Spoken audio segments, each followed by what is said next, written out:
Hey everybody, my name is Nathan Peterson, an OCD and anxiety specialist. You had questions and I got those answers. I'm taking your questions from the comments and I'm answering them today. Let's get to it. I have health anxiety OCD. I call my doctor constantly asking for reassurance about my health. Even though she's reassured me, I keep thinking of more questions to ask. That is the ultimate trap. The ultimate trap. That's why reassurance does not work. So we get these few minutes with these people. We tell them everything that comes to our mind and they say, you know what, you're good. Stop worrying about that. You're fine. You don't have this disease. You don't have this thing. You're good. You're a good person. And people feel good for just a teeny bit. And then the brain kind of cycles back and says, oh no, but you did not mention this detail. You did not mention the intent you had. You forgot to talk about this one mole right here. You forgot this, you forgot that. But if you shared this with just like a little more intensity, would they change what they just said to me? So some people, they go back and they ask something else and they add more details. The answer tends to be the same from the person till they're like,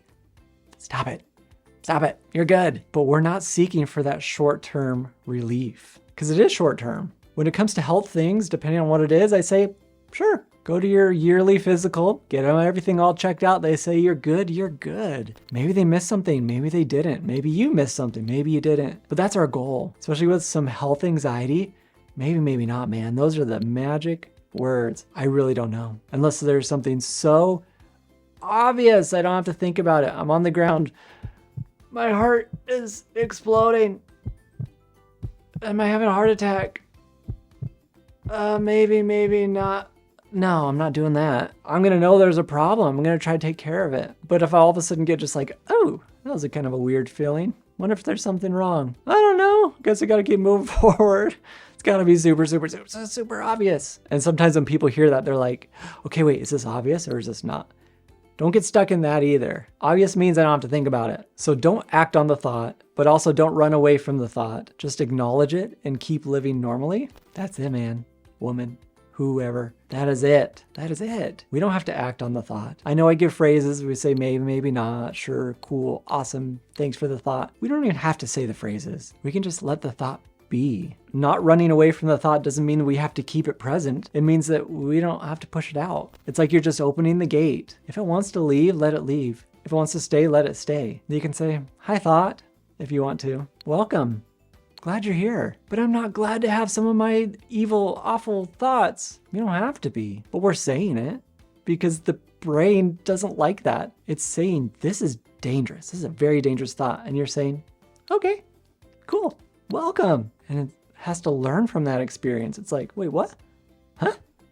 Why? This is supposed to be dangerous. What's going on? Maybe I need to stop warning you that these thoughts I'm giving you are dangerous because you're not giving into them anymore. Living normally means I'm living just the way I want to live life. Nothing is going to hold me back. Even if I have tons of thoughts during my wedding, during this event, during whatever, cool, let the thoughts be there. The anxiety keeps finding more things in my past for me to reveal to my partner or make me doubt if I even did that or not. It's been difficult and I feel like I'm in constant overanalyzing everything, trying to solve things at the same time while trying to resist. Kind of reminds me of that first question. There's so much uncertainty. You want to make sure your partner, whoever you're dating, you're married to, needs to know things about you. That's kind of the whole point. The brain often doesn't want to stop. But you didn't mention this. You didn't mention this detail about your relationship. You didn't mention this one. You didn't blah, blah, blah. I'm always curious. What is the point? What is the core fear if you didn't mention it? Is there somewhere in there where you want to get out of the relationship? Or maybe you don't feel like you're deserving of that relationship. So if you give them enough information, they'll break it off and you know that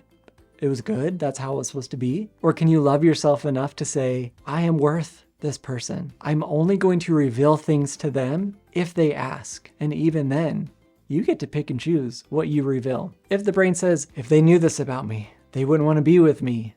Maybe, but they didn't ask. And also your past is your past. Your present is your present. You're living life right here, right now. That's where you're living. You practice enjoying the relationship. You only share because it's interesting. It's who you are. They ask. Other than that, we sit with that uncomfortableness and we're like, I don't know, maybe. Maybe it's right, maybe it's wrong. Thank you. I want to ask a question. When existential OCD hits, everything seems unfamiliar and fake. I've been diagnosed with OCD and generalized anxiety disorder, and I often obsess about reality and my mental health. Sometimes I feel like I'm going crazy. My therapist is trying to help me build independence and self-courage, but my OCD is really hard to deal with sometimes. What should I do? That was a lot. Sounds like you have a good therapist. Depending on what you're working on, these feelings of existential, like, things seem just unfamiliar or fake, we're like, cool. Awesome. I have those thoughts that come up that are just like, are you really here right now? Is this real? You're driving this car, like, you just looked over at that person. Is that really happening? How I respond to thoughts like that is I say to myself, like, I don't know. Maybe this is all fake, but this is cool. This burrito I'm eating is super good though. So whether it's fake or not, doesn't matter. Cool, I'm driving this car. That's neat. I don't give it any value.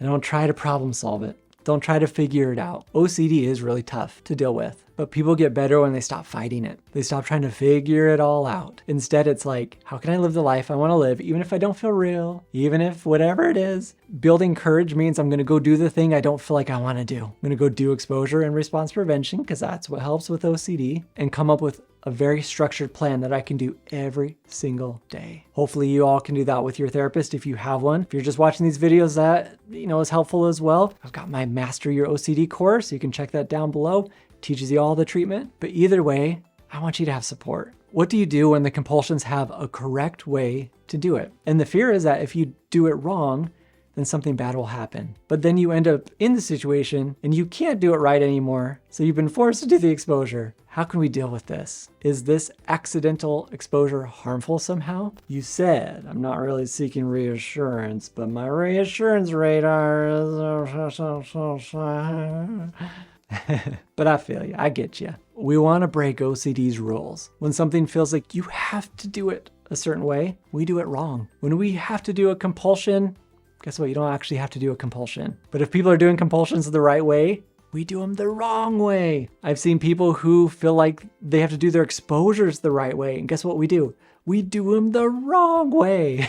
And we're like, you know what? Something bad might happen. Maybe, maybe not. If something bad happens, I guess we'll problem solve it when the time comes. But right now, I'm not following OCD's rules. I'm following my rules. So if something bad happens, can I also 100% tie it back to that one moment where I did my compulsion wrong? There's no certainty with that either. So all of it is uncertain. The idea is I don't have to follow anything. I get to choose what I get to do. What are my values?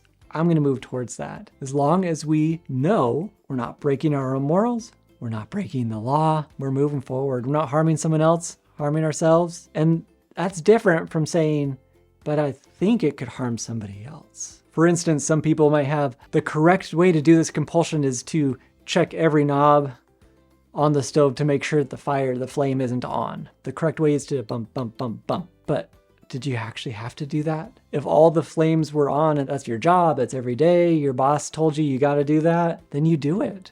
That's the rule of life. But we're not doing it for OCD. There's always risk of bad things happening. We have to count on our body and our brain to know this is important for me to pay attention to. This one's not. And it's not through distress or anxiety. That's not the indication that there really is a problem that is in the future that I gotta correct right now. I love answering these questions. I'd love for you all to go in the comments, ask your own questions so I can answer them in future videos. There's more here on the screen. Go check them out. Thank you so much for watching, and I'll see you next time.